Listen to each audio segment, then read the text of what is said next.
Good evening, Mallory. Welcome to the Nobody Leaves podcast. Victor. That's your Jacob Elordi. Happy Frankenstein Day, Sam. Today we're gonna talk about me, Frankenstein. There are episodes where a casual cosplay is easy, and there are episodes where there's not a casual cosplay option. There's really only one option. The only option is to be biblically accurate gray Frankenstein. I'm gonna put up pictures of what my Halloween costume, which was green Frankenstein, which I think is way better, personally. Mm-hmm. But you know, for this lore accurate, you didn't want to be green for 4 days.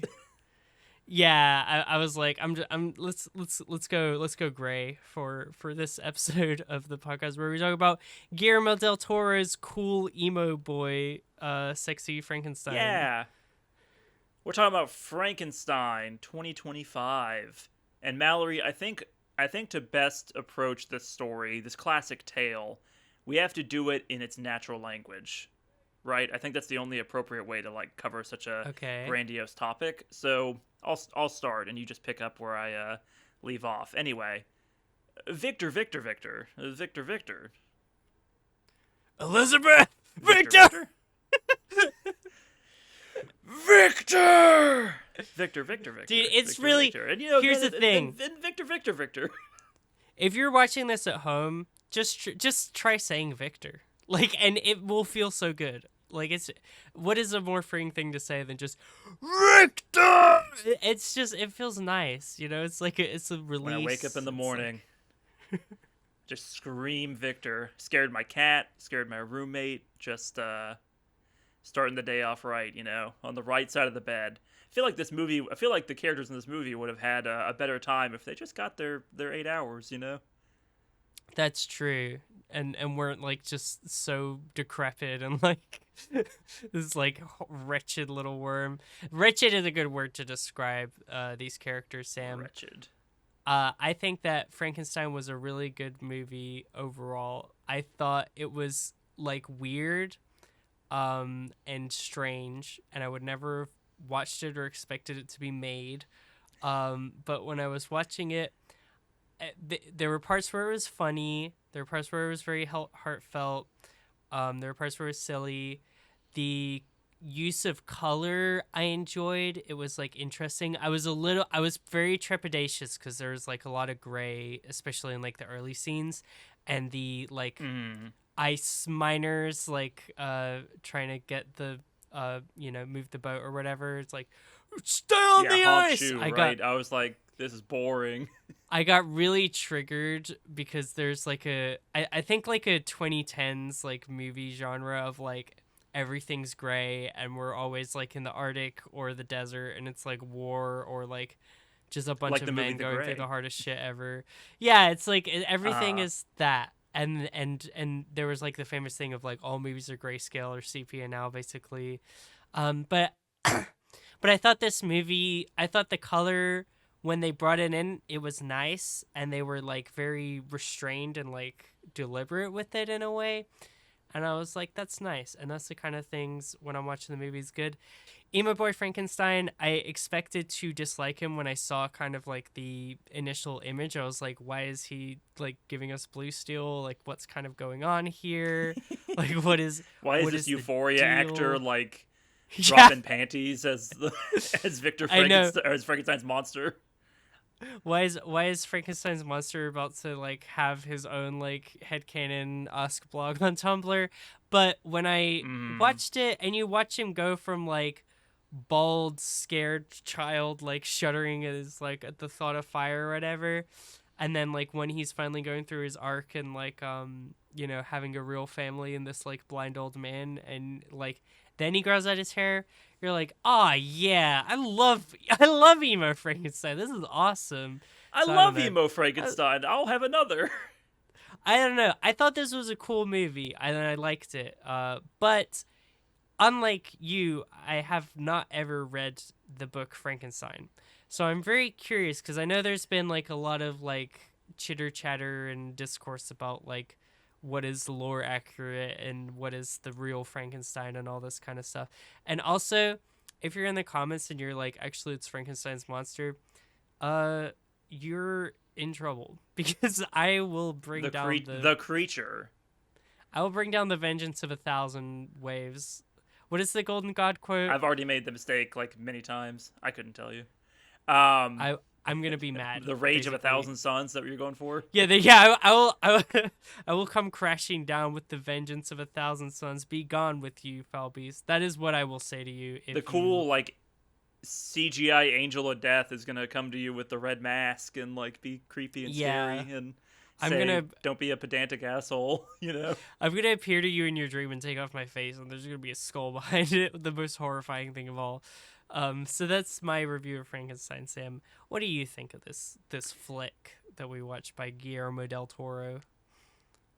We'll get into like literature corner, like how is it different from the book. I have read the book, as you said. I read it in college. Pretty good.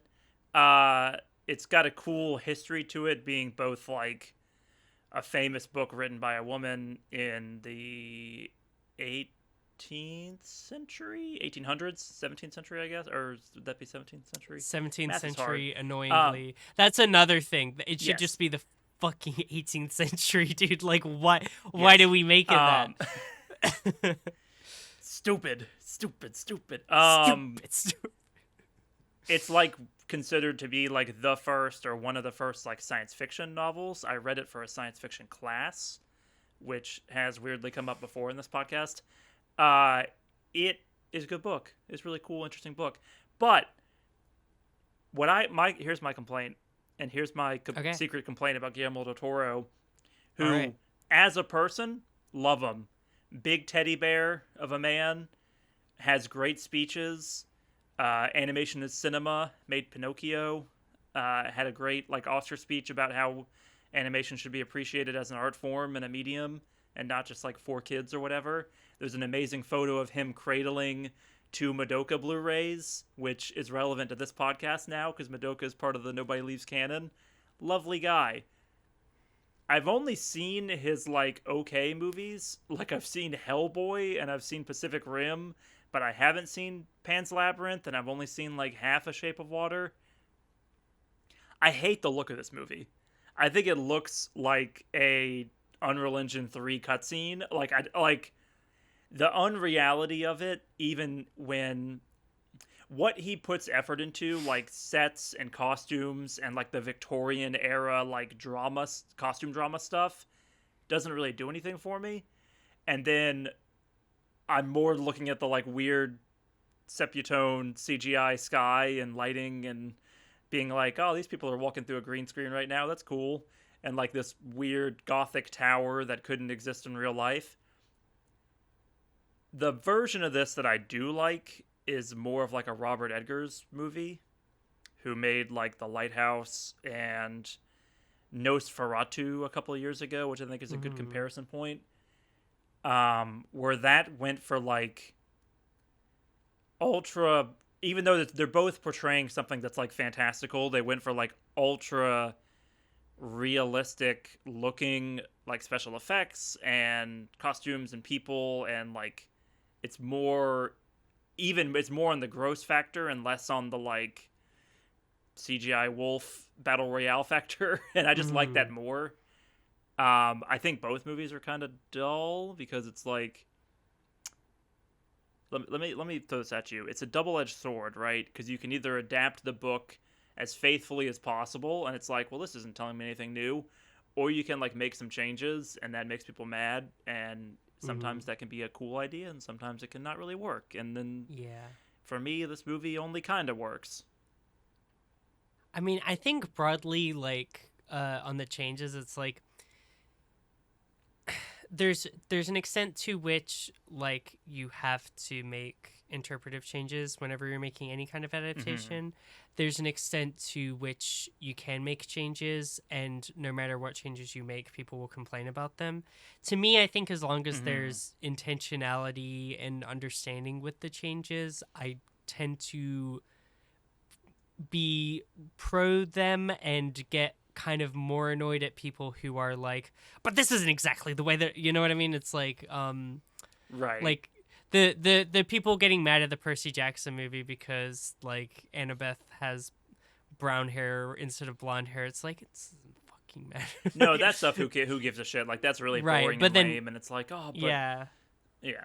But then if you were to take like, I don't know, like a black character and make them white in the movie or something like that, it's like, okay, well that's a pretty much more of a heavy change that has implications and all this kind of stuff, and is maybe either not considered or maybe your like impulse was not that great. So I don't think changes are above criticism, but I think most of the time I'm like, I do kind of bristle at like when people are like, well, this isn't exactly what I wanted on the tin, or like this isn't a Right. one-to-one recreation of like the exact mood of this like book.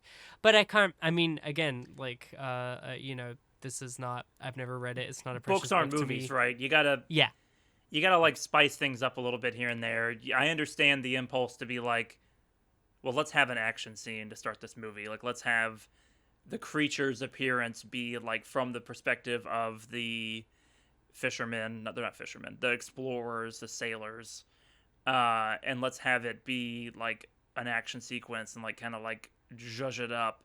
Because yeah, what this book is there are murders and stuff, but they mostly happen like off page, and it's like 100 pages of people thinking real hard, and that's not that cinematic, right? It's like, oh, I'm thinking about the weight of what I've done, and oh, I'm thinking about the weight of the burden of life and whether or not that should be Right. bestowed upon me. Like, it's hard to do that and not just in a movie without having to like really heavily rely on narration, which I have some foibles about in this movie, where I think it's a little like anytime Oscar Isaac's going like, and then that was the moral of that scene, I'm like, okay, and then that was the moral of that scene, and then that was when I decided to break bad, and I'm like, okay, and that's when he decided to break bad, and it was really all about my mother the whole time. Okay, it was really all about your mother the whole time. And I just get a little like,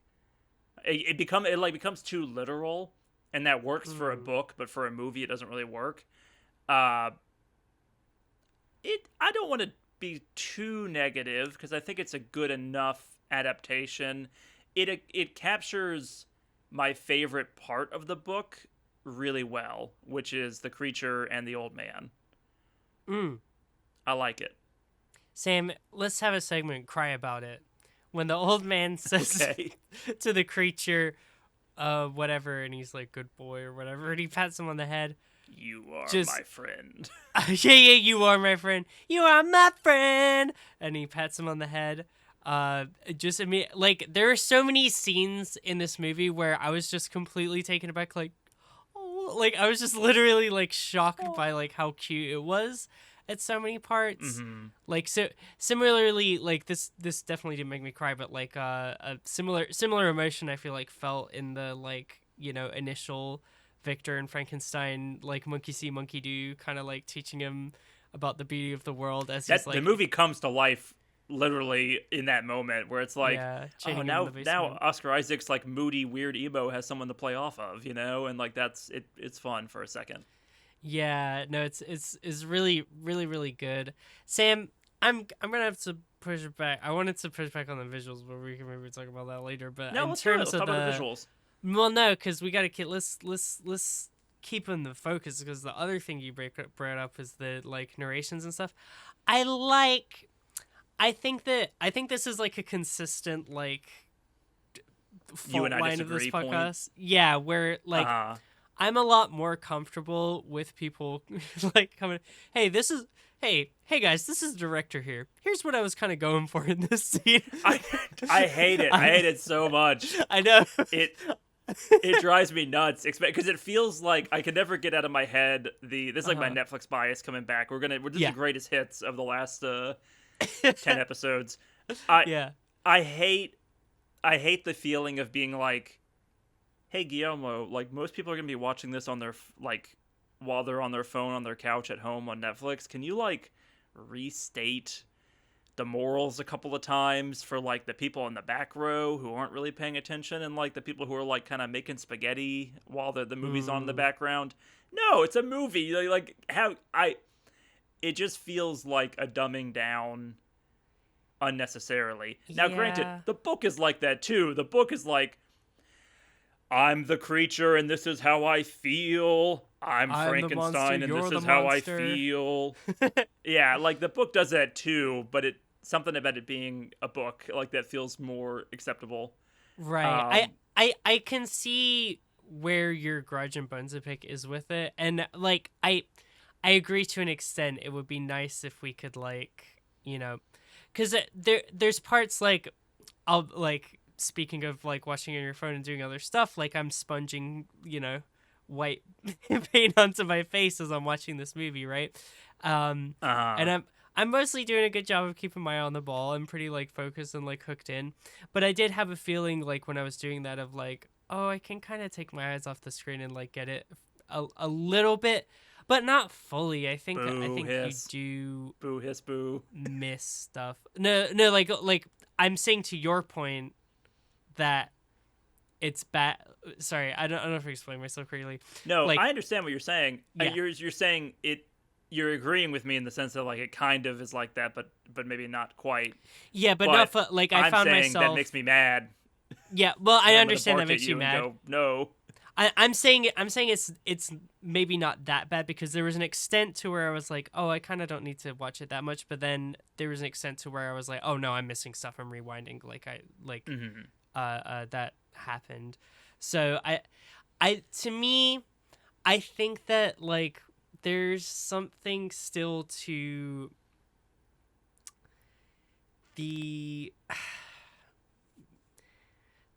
I don't know how to put this other than to like invoke musicals, you know, where it's like like I just have one dream, but this is my character flow.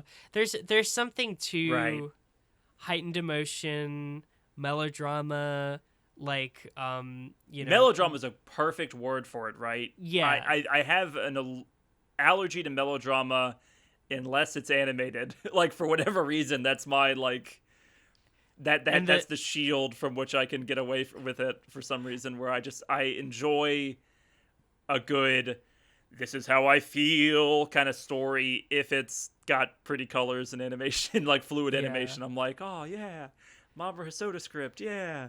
That's like, and that is my campaign to like change about you throughout the course of this podcast, is to open your heart to more melodrama with human actors, because I think there is something to like playing up all the emotions and like you know, being on the nose about stuff in a way. It's like it's very like, you know, we're not beating around the bush on this. We're not really like leaving it open to interpretation. Like, this is what we came out to say and we're saying it, you know. And there's something, it's different from like subtle filmmaking. Oh, watch this person's eyes. Oh, right. the scene like turns blue in the moment where they're having trust, and it turns red when they're. I mean, that's obviously like really fucking. You know what I mean? I get what you're saying. I get what you're saying. Yeah. It like the movie doesn't need Oscar Isaac going, and yeah, the statue in my room is the Angel of Death, and it inspired me to do a Frankenstein. Like, but I love that the part. Visual. No, I like the Angel of Death. It's cool looking. I don't think it needs Oscar Isaac going, in case you were confused, this is what this means, audience. Like, I think it's a weird mismatch. I really don't. It's a Sorry. Here's my argument. Yeah. Why have the movie star Oscar Isaac and Mia Goth and Jacob Elordi, who are like three good actors, and Christoph Waltz, who is there and is sometimes a good actor? Like, why do that if you're gonna have them like explain the movie to the audience in the movie? Like, what, like, they're, because I don't. Oscar Isaac can look he's got a good looking tortured face, right? Like, this is I think that the you're movie maybe where he's a musician. This is yeah, I just damn it. Sorry, I don't mean to keep interrupting you. Are you? No, please do. Okay, I think that you're maybe missing that. I don't think that that's what it's doing when he's like, yes, he's being very literal and like, you know, putting out there like this was the angel of, then I started to worship the angel of death, and like the angel of death told me It to was do this always or about my whatever. mother or my But it's father. like Yeah. there's something to that that I think I don't think that they did that because they were like audiences are going to be too fucking stupid to understand. Like I think that's Probably not. It's just how I feel about it. Like I understand that yeah. this people like this style of storytelling, but for me it's like black licorice. Yeah, I think it's because I think like just embracing that and not thinking about it through those terms, like it, you just the Angel of Death. That's a specific thing there where I was like, oh, like it's cool because he's just like it's very like Hamlet, and he's like talking to the skull, and he's being so dramatic, like he's so annoying and dramatic, Hamlet, and he's like, If should I kill myself because I'm not as good as my father or whatever? And it's like, Hamlet, shut right. up, you're stupid. Like it's like that kind of vibe where it's like he's being so over the top and dramatic. He's an obviously wrong character. Like he's obviously like giving into the darkness, and it's like it's not about like, oh no, he's giving into the dark, or like reading, and it's like giving you like a realistic like, oh, this is what it looks like emotionally on someone's face for them to act like they're, it's like you're feeling all that, you're kind of like taking in like I'm giving into the darkness, and it's like I don't know, it's got that vibe, it's got the vibe of like a, you ever listen to a song that's like is obviously the lyrics are obviously like really wrong and problematic, you know what I'm talking about, where Sure. it's like there's a speaking this is just coming up to the top of my mind. This is a No, bad go for it, reference please. for anyone Let me because hear it's it. not a song that's anyone's listened to. But the front bottom song "Father," speaking of fathers, what this movie is about, where Victor. the chorus is like, "You were high school and I was just more like real life. You were okay as a girlfriend, but I was just more like his wife." It's like the speaker or singer is being really condescending to his girlfriend and like being like, your Mm-hmm. problems don't matter compared to mine that are way deeper or whatever. There's a feeling, Mm. I love that song. I've been like practicing on ukulele, and it's like there's a feeling I get where it's like I know what I'm saying is like really wrong, and like it's like trivializing other people's problems, but it's like you're just kind of enjoying the experience of being like swept up in like you know, that. And I In think there's, melodrama. yeah, in melodrama it's like, yeah, and I think there's an extent to which like they're kind of just performing things like and being extra and over the top in a way that like they leaned into it in a So way that never felt like, to me, never felt like, oh, this is like a bad acting choice, or the writing is bad and that's why these characters are delivering these lines this way. It's like no, like everything is kind of like pointing the same way and doing the same thing, and like for the most part I did enjoy that aspect. That's my my argument would be if you're gonna go in this route where it's like we're gonna really literalize the plot, but we're gonna go you gotta go full hog into spectacle at that point. And I think that's what the movie. I think that's the approach that Guillermo del Toro takes, right? Where it's like mm, we're gonna have this big exploding tower set piece, and we're gonna have this frozen ship like Free Willy moment. I don't know what to call it when he saves the ship at the end. It's just a very it's I kind yeah, of I enjoy those moments because they are so ridiculous, and it's like, all right, yeah, I if love we're it. gonna go full hog into melodrama, let's make it over the top, and we're gonna have Mia Goth in just the biggest skirt you've ever seen, and that works for people, and I get that. It just didn't Mm, quite get there for me, especially because I think some of the more bombastic moments look kind of bad, like especially mm. the wolves assault in Yeah, the I will middle part of the say, yeah. movie. Like Mhm. it felt like I was watching like X-Men Origins for a bit there. I'm like, okay, this is a little like the creature in the book is implied to be like somewhat supernatural and somewhat immortal, and at least seems to think that it's going to be cursed to like live for a long time, and that's why it wants a mate and this and that, or wants a companion. Um, but it's not like my X-Men healing factor is allowing me to fight this wolf and rip its jaw out. It's like it doesn't go quite there. To But I mean, me, fuck it. yeah. It just doesn't quite. It doesn't lean into that enough if that's what it's going for to get around that it's not going too deep with the text, I guess. I agree that it could have done more of that. Like I don't know. I did kind of like the balance. Like I think the ship part was like there's a way the way this movie does Chekhov's guns I think is everything. It's like the beginning they're like 100 men are trying to push the ship and they can't push it out of the ice. Like that's such a you're like I wonder how this problem's gonna resolve. And then like the tower exploding. My favorite Chekhov's gun is like the guy showing him around the tower and is like, we have this slippery curved floor into a hole that falls to the bottom of the tower. It's curved at this crazy angle that was like built for a human being to slip into it. No one knows why it was made like this. It's so funny to me. Like to me there is stuff like that. The way they did like fire and water, the when he's like chained down there, the dresses. I don't. So here, I'm not getting sidetracked. Let's Leave the dresses aside. Yeah. So there's a moment in the movie where I'm like, oh, I'm being too literal. Like this movie knows what it's doing, and it's when he's prepping the tower to explode, and you just see that there's like 4,000 canisters of gasoline behind him, and it's like no human could do this. It's like, oh, okay, the movie knows that it's being like that. And you could fit it into like the unreliable narrator aspect of Frankenstein's character, but like it when it shows like 4,000 gas canisters, I'm like, okay, I'm the problem. Like this movie is fun, and I'm just being like a jerk about it.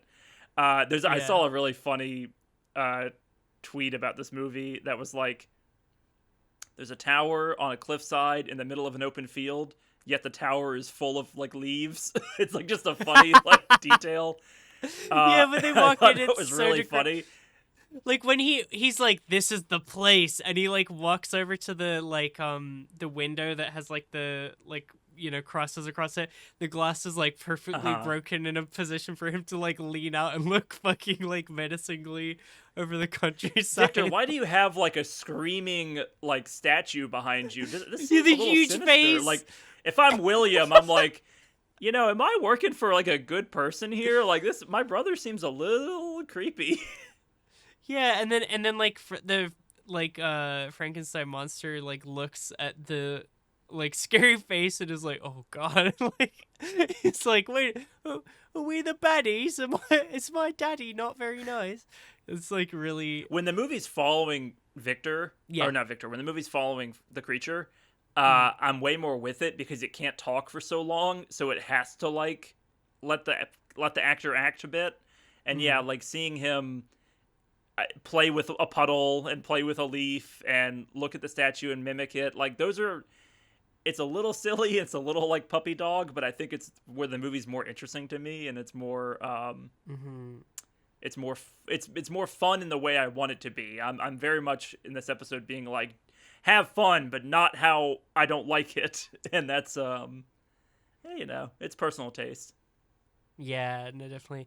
I will say, because this was briefly mentioned, we've had a category in this podcast for quite a while called Diva of the Evening. Arguably the first I have one ever proposed. There was a character that appeared in the movie Frankenstein where I thought, this is Diva of the Eon. This is like I feel like I might just like throw out the segment because I think she's just won it, and it is the model who is posing. Yes, the peach eating model. Yes, Mallory, you get it. I like jumped out of my chair. I was like, "This is Diva of the Evening." Like it's so here. Good. Bye, One scene, Kiki.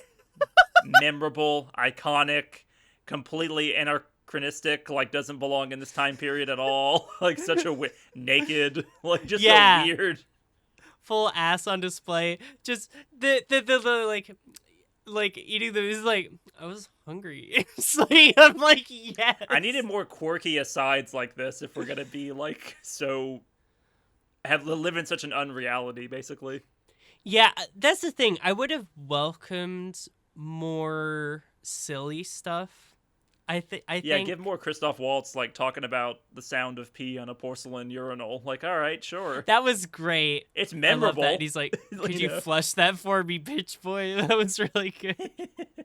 Baron, and then the yeah, like there's a lot of there are really good. I think when I'm thinking about like the big moments, like the tower exploding and the ship getting pushed out and the wolves, like I don't necessarily. I kind of like the number of them. I wouldn't have mind more like Peach Peach Lady stuff where More it's playfulness, just kinda, right? yeah, like I really like the weird stuff scene in the college of medicine where he's like just first displaying like how much progress he's making. yes, And I just like I love that the staging scene. of it, right, with the apple and him using it first as like a gravity and like life and death and the brief period in between metaphor. But I like that like the apple gets tossed to the judge, back to him, to the cadaver. It gets tossed in the air and discarded at some point as he's like losing the crowd or losing his like he knows he's gonna lose his medical license.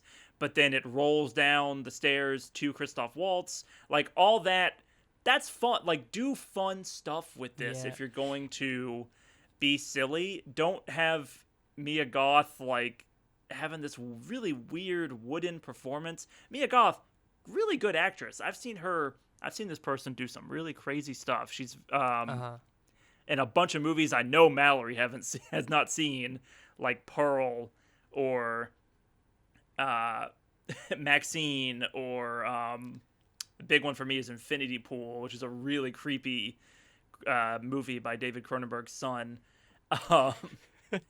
She's a good actress, and in this movie, her role is to like read the script and be like, "And what do you think about that, Victor Frankenstein's monster?" Like, okay. I mean, I guess like I also love her. I wanted to give her Diva of the Epoch. I thought okay. I loved her Star Wars Episode 2 weird things in her hair when she's introduced. It's a very Padme performance, both in its like strangeness and its woodenness. I don't know. I don't know if I would jump to wooden to describe it. I think that and like maybe it's because I haven't seen this actress in anything else and I'm not like aware of the range, and maybe I'm not. I do sometimes think that I'm just like not good at like judging acting in the sense that like I think that I'm pretty open and willing to believe stuff, and maybe that makes me a bad critic, but it's like it makes it easier to enjoy a flick, I'll tell you that much. But I think that like I'm just becoming the personification of the Stop Having Fun cartoon on this episode. Yeah, so like I don't know. You're balancing it out. It's good. I think that there are scenes that I like. I think there are subtlety, like, because it's like you're just watching like the most wrong man of all time like going about his life, like, you know, and she's kind of the one that is like bouncing off, and it's just the amount of stuff that is like clearly going unsaid, and like her glances and stuff. I'm just kind of like, you know, it's not. And like I don't know, and I like the creepy like. It's like who would actually like bewitch and be like attracted by this like awful mad scientist. It's like this weird freaky girl that traps a who's like, let's catch it, and then she puts the butterfly in the thing. She's like beautiful and strange. It missed you. White yeah, blood. There's moments. Oh, and I'm like, yeah, I like eyes. I was like, yeah, that they would have be really good chemistry in like two scenes. I like them in the confession booth, the two of them, and they both know that That's good. he's doing something wrong. That's There's some I sparks there. adore that scene. That is so good. Where she comes in, he is hilarious in that scene. Where it's like she's saying all this shit about him, and his face is just he like cannot It's keep it together fun. for a second. It's so Yeah. funny. And yeah, you see like And I how like and I like egotistic he her is. showing up at the door when he's like about to make Frankenstein, and she's got the butterfly, and she's just like, Mhm. "Oh, he missed you." And but then the movie grinds to a halt where like there's not a chance for that scene to like play out in a natural or like not even I don't care like get away from it being natural or unnatural. It doesn't let it breathe, and let them have like a back and forth and be like build any sort of tension of him being like, "Oh, don't come upstairs because I'm about to make a Frankenstein." It just goes. It just cuts back to Victor on the ship going, and the perils of the heart were ended up being my real problem in this making of a Frankenstein. Victor. And I was just like, okay, you don't need to tell me that. I'm watching it happen on screen right now. Like, Well, it's not about. It's like he's saying it to them, and it's like I feel like it's more about you're seeing the people's reactions as he's telling the story and like how they're being taken. It's not about like yeah, we watched it, but now you're this is more like giving us information about how he sees things now as opposed it's to how he it's building sees. out his perspective. I Yeah, get that. because like because this was something I was kind of like the conclusion of the movie is like he like is like you are my son, father. And then they touch hands over to Victor Frankenstein. Sorry, that's they like I touch actually hands or I whatever. got I it's the closest I came to getting emotional in the movie was I guess this is my cry about it is when Yeah. he's like, "Could you say Victor like you did in the beginning?" I was like, "Oh." Oh, Just because yeah. I think Jacob Elordi, I like his performance as the creature a lot, and so the way he says Victor in the final scenes, and he does say it like back when he was more childlike. He goes like the Victor. It's good. There's a little bit to hang on to there. Like Yeah. that part's enjoyable. But yeah, it's kind of like I think those are all the scenes where we're building to. I get at the time maybe being kind of like I did kind of like still buy into the drama of like I like that it's like him this like crazy old man sitting on a bench and it's like this was like something I wrote down. I was like if I was like the doctor that was like uh, talking to him or whatever in that position, and I was like, "What is the deal with this monster?" And he goes, "It all started when I was a boy. My father was never kind to me. I would like Like I would flip. have, I would kick him out into the cold. yeah. I'm like, we don't have time for this. You are going I beneath the icebergs. Like I'm like I'm killing you and then getting killed by the monster. I don't care. Like, but I liked that it was so heightened and like weird, mm-hmm. and then by the end of the movie, you're like, oh, this was like building because in any of their interactions in like the pair's stories that they're telling that's like all in like flashbacks or whatever, you're not really Mm-hmm. getting like anything of like Victor feeling remorseful or like Right. legitimately understanding like the horrors of what he's done. The only way that you're getting that is that he's like telling this story now and he like at death's door is like realizing the what he's done and why he's done it kind of thing, like Right. Which is yeah, I all don't know. is that's also like probably the most egregious change from the book that like jumped out to me. Mm. In the book, he makes the creature and then is like instantly like, "Oh, I have made a horrible mistake." Just cuz like as soon as it comes to life, he's like, "I didn't think I'd get this far." And Yeah. they say that line in the movie, Mm. but he and the creature are having a good time for like For like a 4 little bit. minutes, and Yeah. it's like it jumps from like we're having a good time to he immediately is like, well, I guess I gotta burn down my life's work because he bent a metal rod when I was hitting him with a stick. He didn't attack me, but now I'm a little frightened, and that feels I unnatural compared to the book, where the book is like mm. as soon as as soon as the creature comes to life, he's like, I have messed up. Like, and that felt, I like the scenes in a vacuum of him and the creature having a good time together and him kind of trying to Yeah. teach it language. Like, they're really entertaining, but they do kind of screw up the following scene of he gets to, like, I'm gonna burn down the tower a little fast with this telling of the story. This is like where, and then this is I should drop this. I was talking to you about this before the podcast. I kind Mm-hmm. of messed up with this one because I watched a video essay about this movie thinking that I would never watch the Mm-hmm. movie, and then a couple days later you Right. pitched it to me. So, and not recommended because I felt really bad. Like, I feel like I'm not forming my own opinion. Now that we're talking about it, I'm like, oh no, I do have strong opinions on the movie, which feels good. But this is where I will bring up like what she was talking about. So, YouTube creator Yeah. Princess Who's the Weeks. YouTuber to Yeah, sorry, Princess Princess Weeks. She is Weeks? Okay. a YouTuber, video essayist type person. If you're, I don't know how you're on this video and you haven't seen her video, like definitely look that up. You're gonna get a lot more insight than anything I have to fucking offer. But I think that Hey, we're bringing to the internet Victor, Victor, Victor, Victor. Victor, Like, Victor, let's not Victor, sell ourselves short here. Victor, Victor. Victor? I think What's that your Victor, Victor? where's my Victor's at?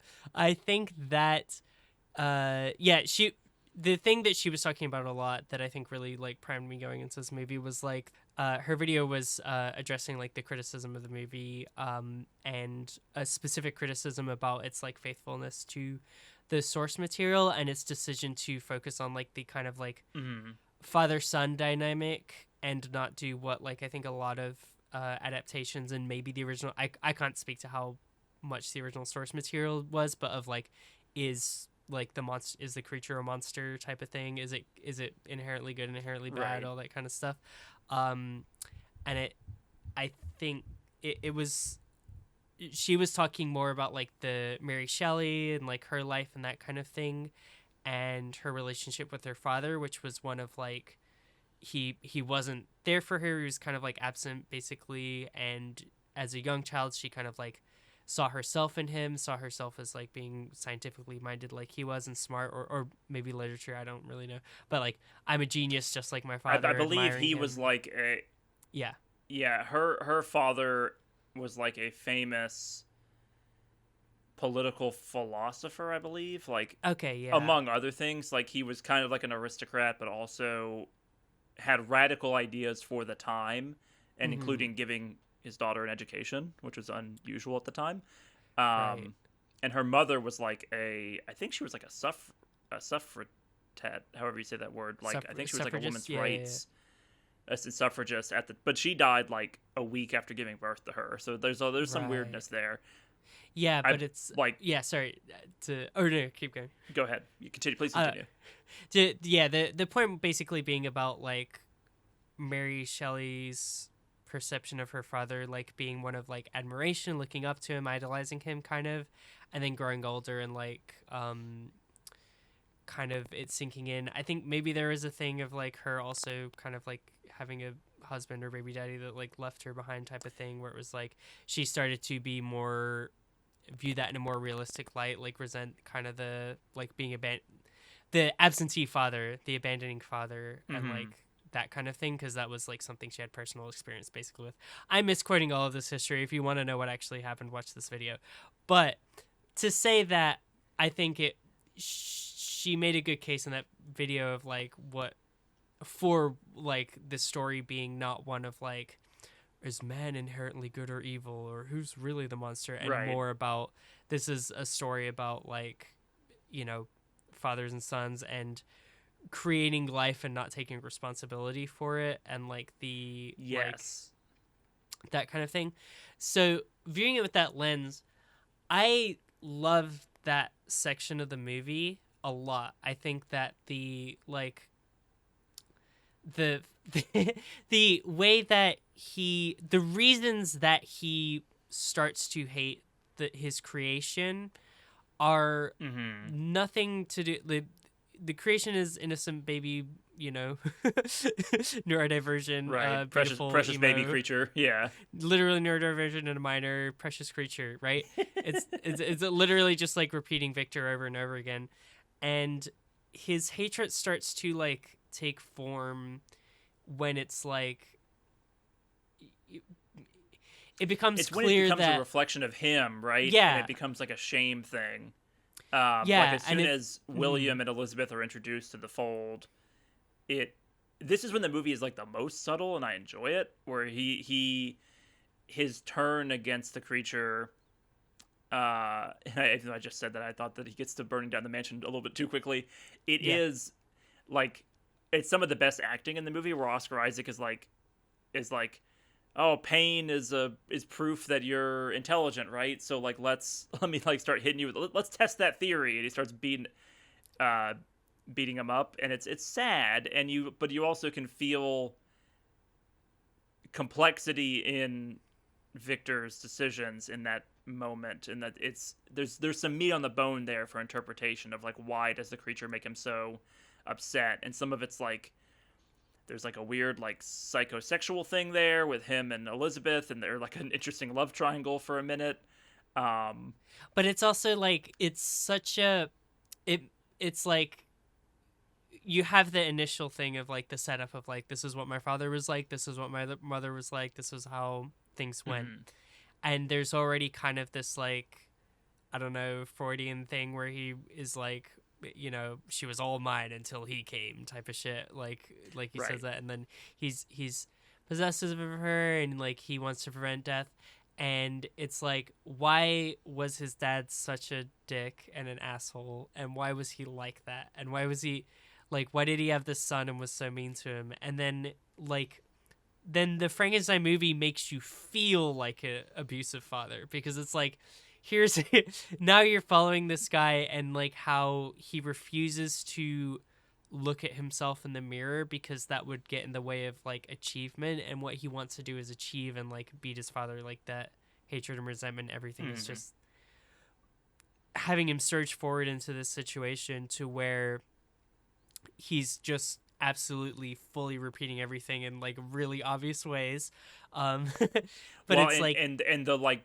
yeah, the tragedy of it is that the creature does not have the mother figure at all, right? Like that's or been barely, removed from the equation, or barely with Elizabeth. yeah. So it's like he never gets the chance to have like the good sides of Victor, like the more playful, the more um melancholic, but not in a bad way, like just like the more emotional side of Victor that comes from his maternal parent. Hmm. The monster doesn't get any of that until he gets to the old man. So like he has such a like more depressing start to life, and it kind of shapes his mindset and how he goes on to interpret the world as he, starts reading Paradise Lost and thinking about wolves and sheep and whatnot. Which is right Yeah. from the book, by the way. Like the book also gets very like, let's talk about Paradise Lost for 20 pages. Like it does. It's not that subtle, but it was subtle for the time because science fiction was so unheard of as like a Right. medium, right? You got to meet the book where it's at and where it was created, and Yeah. but the problem is now we're in 2025, and I've seen this story a lot, and I've seen what was inspired by this story a Yeah. lot, and so it's like I'd rather watch 28 years later the Bone Temple, which I also saw this week. I think it's I just like that it really hones in on like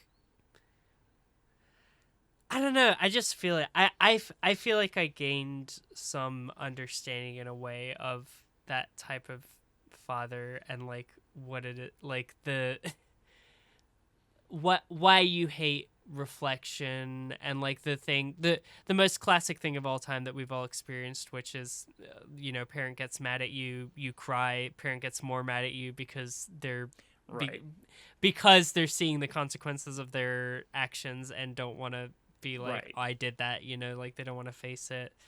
And I think that it's I don't know, it's a nice little reflection, and the whole time I was kind of thinking about like what are the things, like, what are the differences between, like, Victor and, like, emo boy creature? Like, what they've had now basically the same childhoods in a lot of way. Like, what are the things, what are the differences that are kind of setting them apart and, like, allowing Victor to be more human, I guess, or whatever. And they kind of aren't, or not Victor, sorry, the creature. I'm calling the creature Victor because he says Victor a lot. Because he says Victor, like a Pokemon. I understand. The spirit of the forest. He's like, I guess he kind of doesn't fully forgive Victor until Victor's like, "You are my son." So maybe Victor is the real hero of the movie. I don't really know, but I also know, I think, Frankenstein has to, Dr. Frankenstein has to acknowledge his folly, but also like he acknowledges that he's done something wrong when they have their second meeting at the wedding. Right. But he doesn't. He turns that anger onto the creature, and he doesn't accept that the creature had no say in the matter. Like, he just immediately turns to, like, but you're an evil monster, and when I look at you, all I see is shame. And that's also a very parent, like, statement of, like, I wish you were never born, and you make me sad. And it's a very Tywin Lannister kind of statement, who is a Game of Thrones character who is the same actor as the guy who plays Frankenstein's dad, FYI. The two Game of Thrones actors in this movie. That's what I was saying. The other one being Harry Potter's Filch. But anyway, go ahead. Filch is in the movie? That's awesome. He's the old man. They got Argus for this one? That's good. That's the old man. That's good. I like that. I think that I didn't recognize him at all. I think that it's the thing, making the horror be like the horror of having a child. I think there's like a really specific scene where Frankenstein like stands up for the first time at like his full height and like looms over Victor, and he has that like terror flash over him of like I think it's like the horror of like creating something that's going to be bigger than you and that you can't control. It's the responsibility and the weight of the pressure, right? Like, yeah. In real life, it drives parents crazy, like, all the time. Yeah. Of, like, I have to do this right, even if I make my kid cry, and then I'm not doing it right, and then panic, and then double down, and it's, like, it's a classic pattern. In a way that, like, I don't know, I don't think I see enough in, like, I mean, I can't tell you because I've never watched any direct Frankenstein remakes, but it's like I don't necessarily see it enough in like the like media landscape of like, this is why bad parents are bad. Like we're on the inside. It's like I feel like and maybe this is a reflection of me only like ever consuming media that's made for teens, but I feel like it's a lot easier to write a story about like, God, my parents so annoying and an asshole, and like I rebel against them, and it's like I liked how just messy this character Victor was, and yeah, I don't know. I mean, maybe I'm having an optimistic take because it's the first time I've ever receiving this story.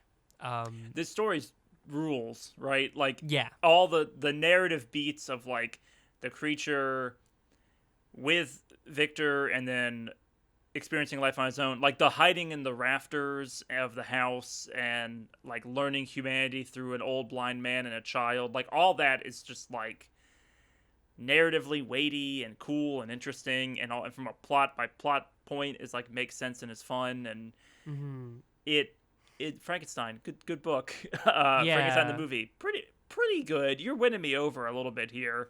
I'm glad. I like that this is my pitch, but you're having to defend it. I know, it's weird. I've never had a pitch that it was your pitch, and I feel like I'm the one that's like, no, but hear me out. You didn't go to bat for Emilia Perez.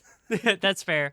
I think that I will agree. Like way back. Like not all the CGI. I'm okay with Frankenstein. Like it was. There's some uncanny valley moments, but it wasn't like the worst. The wolves. I think the look of the creature is great. Like, yeah, I think that is like it's really nice. Really well done. Yeah, I think the wolves, they were like the pluribus wolves, which also annoyed me. We didn't even talk about them in pluribus, but I was like, man, this really feels like a video game cutscene. Mm.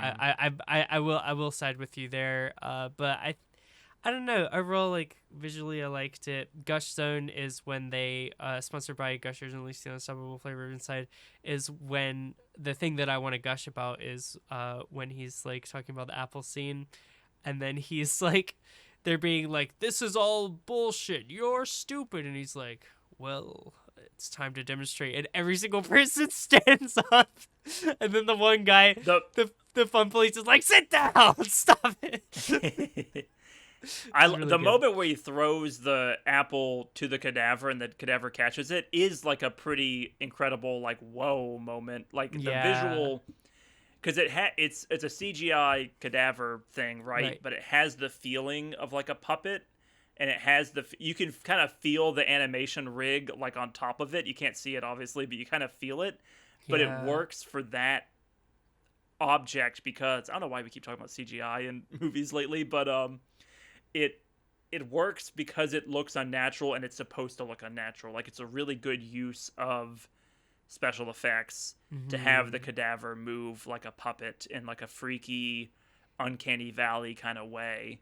Yeah, like I love the weird kind of android alienness to like Hmm. both that and to Frankenstein. I think it like helps it like helps the like medicine go down of like you're watching like a computer animated thing next to a real human that can sometimes be hard to like swallow. Is like, no, this thing is like kind of unnatural and inhuman and all this kind of stuff. It's cool. I like it. I like it. I It's like it. creepy, it's macabre, it's really well thought out, and that's kind of like the Guillermo del Toro like special. Uh there's the other moment, it's like a brief moment, but where he's figured out he has to like switch the wires, like, oh, I need to put Yeah, wire in the left and the right and the right and the left. But then symmetrical. the yeah, but then and it's like, oh, whatever, sure, that makes sense. That's No, no, no, science, I but guess. do you not love when he But the goes symmetry? That was the kid. It's like I'm I like, love you're it in so a stupid. 90s cartoon kind of way. Yeah. But but the cadaver like coming to life and having no jaw is really freaky, and it's like probably the scariest moment of the movie. Yeah. And That it got my it was ass. awesome. Like that was metal as hell. I was like, It this is great. was. It was scary. It was like you just have a full That zombie would in the room with you. That's ugh. that would be my my candidate for worst Fortnite skin is like jaw torn off, weird gray cadaver. They made the Frankenstein skin already, and trying to sell alts so that they just make like minor Yep. changes so they can get some like print some more money. And they did their like jaw torn off version. Oh man, yeah. There's no way I'm not playing the version that doesn't have the Kylo Ren hair. It's beautiful. I love it. Of Um, course. I think now, Sam, this was a really beautiful flick. But what do you think? Would pirates have improved what we were watching today? Where would you have put the pirates? Would you have put them in the Antarctic? Well, are they pirates? I guess not. No, they're like explorers basically. They go into honestly too much detail about this in the book, but this is my like blue curtain symbolism award. Mm. I like that the parallel between like the hubris of this like ship captain who's like, no, Mm. we have to reach the North Pole, even though that's fucking impossible because it's the 17th century, which is actually the 1800s. Don't worry about it. Like he parallels Victor, right, and like this pursuit of greatness at great peril and at like without the concern for the cost and the damage you might do. Like he's putting all Yeah. of his men at risk to go do this thing.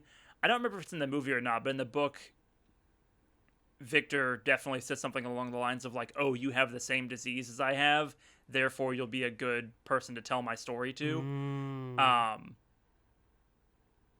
but like, yeah, if there were pirates there, I don't know if it would make much of a difference if he was telling Yeah, this story to I Blackbeard. wouldn't put pirates there necessarily. I agree. I also like that. I like that his like yelling in authority and like that's the first thing you see in the movie like really sets the tone of like this is kind of what it's about is like these fucking control freaks.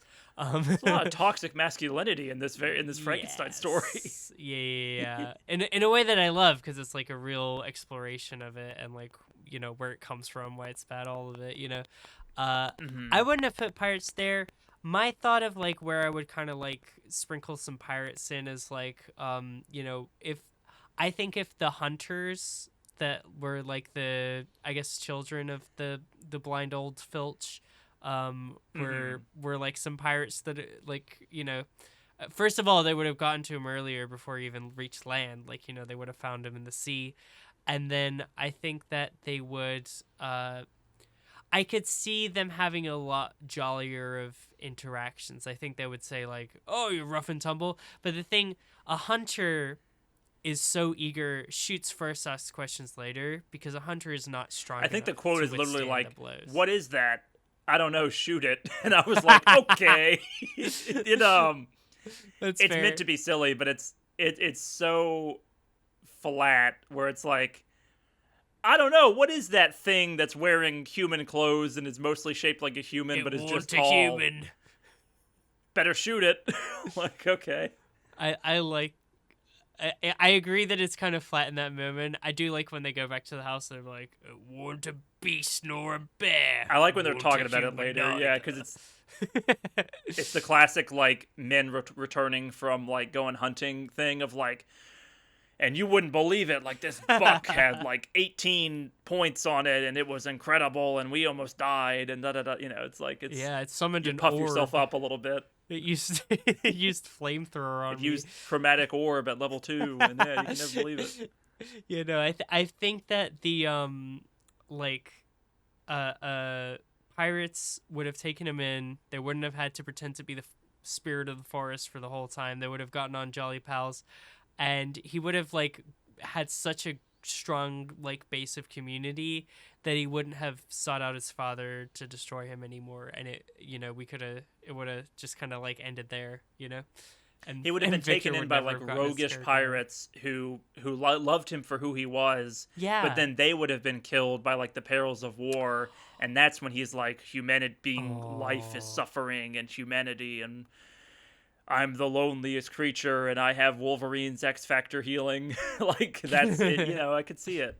I'm liking this revision. If he approached the ice ship with gold chains and stuff, they would be like, "That's not a monster. This dude is swagged out. He must have some level of intelligence in order to acquire that much, you know, booty and gold." Was it happening in like the 1800s? Was that when pirates was? Pirating? I don't know. A little bit. I think it's a little earlier. Okay. Sam, also, because it's like colonial times in America. What's up? I hate to break this to you. I remembered that we're in the like 20s, like 2000s, and it's the 21st century, and we've been calling it the 17th century the whole time. I'm pretty sure it would be the 19th century. No, it's the 18th. It's the 18th century. We talked about it. We said it's the 1800s, and then we were like, would that be the 17th century? And I was like, yeah, it's so annoying because it would be the 19th. It'd be the 19th century. It's the other way. Yeah, it's still annoying, and it should just call it the 18th. Just call it the 18th century. They should have, like, when we were on like year 100 or whatever, that was the 0th century, right? Like we needed. Yep, that's where it all went wrong. Yeah. Mallory, I did not like this movie very much, but that doesn't matter. My opinion doesn't matter at all because I'm not the one ranking it. I'm the one pitching it. Therefore, I want to hear what you thought about it. Put your money where your mouth is. All right, this movie. I think that it's certainly above like D F tier. It's around like Cutie Baby Girl. I think it's definitely not Cutie, because Cutie for anyone who doesn't know, Cutie has a parentheses to it, which is condescendingly like it's not a kind necessarily. I consider my C tier to be like this was okay. You're like, no, C tier is, well, yours is meaner because yours is cicadas. Mine is meaner. Cicadas in an endless summer. It's like that's like, you know, crickets. I'm like Cutie, but then I'm like Cutie sounds too nice for the equivalent of that. It is the bottom half though. I think Baby Girl. To be clear, it's Angel. cicadas in an endless anime summer. That's And true. so it's like they're annoying, but I kind of like it. It's Oh, a okay. stylistic choice. I see. The anime makes it like a stylistic. Mm-hmm. I feel like it's Because between like, Angel do and you Baby like all Girl. the scenes in Evangelion where there's just cicadas for 10 minutes? Not really, but you also like think fondly back on them. Yeah, I like him for a little bit, Yeah. um, I think. Oh, this is hard because Baby Girl describes Victor Frankenstein so well, like that trope. Victor is baby girl. Yeah, Yeah. I understand. Um, Angel, We're is that too calling him high? Victor. I think I'm gonna slot it in Baby Girl. It's not like I'm not like, oh, this is the best thing ever. I felt the need to defend on this podcast because I definitely liked it more than Sam did, but This it's would have not been a like really boring podcast mind if blowing. both of us were like, eh. Yeah, we're just both complaining about CG wolves the whole time. We would have gotten real cynical. I think Baby Girl is a safe tier to put it in. It was nice. I enjoyed it. I liked it. The other context we didn't even talk about, I'm just like throwing on the end, is that Guillermo del Toro talked about it like being inspired by telenovas and wanting to make it really indulgent in that way. And like that's like No, that's his speaking thing. melodrama. I just don't Yeah. like it. I like him, but I don't Yeah. like his movies. It's strange. I'll say this made me want to watch a telenovela. Like that was my takeaway from it. I was like, if this is what telenovas are like, minus probably like exploding evil towers and Paradise Lost, like I'm there for it. Yeah, but they I could be liked the done with movie. like Doctor Who level special effects, right? Like just bad green screen and melodrama. Yeah, that's fair. Sam, what are we gonna do this week? Well, I have an Well, idea. Mallory, it's your turn. It's just my movie.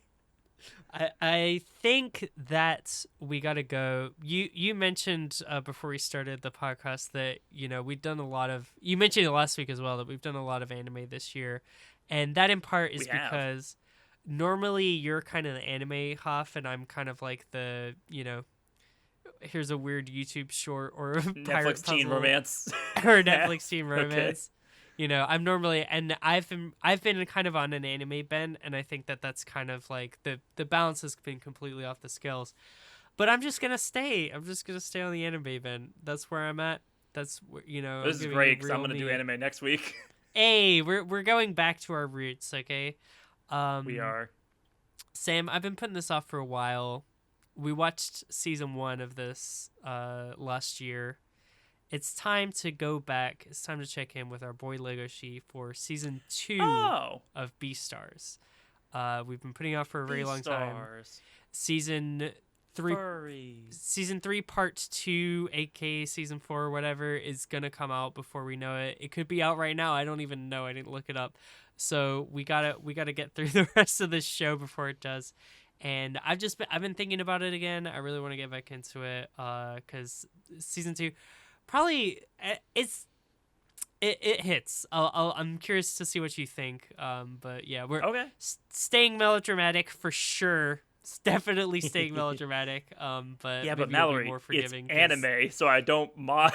CG wolves as opposed to Poe Dameron and Argus Filch. You know what I think it is? When yeah. I really examine my heart and I Uh-huh. look closely, I think it's that I'm reading it because it's subtitled, and so it becomes more like a book, and so I don't have to hear the like on the nose lines because I'm reading them and I'm just hearing the Japanese. So I get the emotion and I get the like good writing in a textual sense, but I don't have the disconnect of like this sounds unnatural to say. I think if I really break it down, that's what I like about anime. It's the like enjoying J-pop, K-pop, and not enjoying like English pop because not due to anything inherent, just because like when you actually understand what they're saying, it's annoying. Exactly. Yeah. 100%. Absolutely. Hey, that's how it is sometimes. So We're yeah, learning maybe about you'll like ourselves this on this here Nobody Leaves podcast. Yeah, introspection. We're not gonna be like our fathers. Well, hopefully not. Yeah, that's a weird note to end on, but it's been a fun podcast, Mallory. Thanks for the fun podcast, everyone. Remember, don't be like your father. Examine what's inside. If you ever notice yourself saying something that your father would say, take a step back, reflect. Just say the opposite. Yeah. It's always okay to apologize. You don't have to dig your heels in, and that's kind of the explicit moral that I'll be explaining for this episode of the podcast. Have a great. So in conclusion, Victor. Have a great Victor, Sam. Have an excellent Victor, Mallory.